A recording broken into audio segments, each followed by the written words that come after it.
好，来，乡亲来看这场伫台湾举办的泰国美食节，唔免出国，都会当食到南洋的风味。加高枕头、咸hiệu、番姜啊、咖喱香料含两只做落去煮，食起来淡薄咸，可袂收咸的泰国菜汤就做好啊！在地泰国料理可唔难做。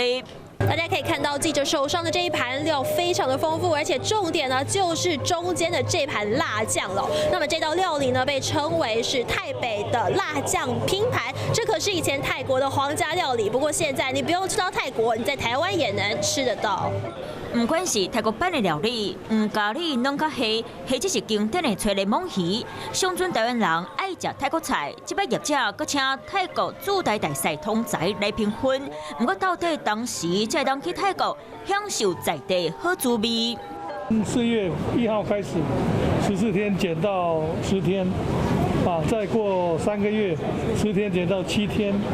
泰国是旅游大国，就算4月初到单，已经有要3000人围着，疫情搁一摆变严重。不过通才强调对政府控制疫情真有信心，未来卖考虑合作规划两边的旅游。民众伫咧出国之前，嘛是爱知影对方疫情的管控，才来决定敢有要出国。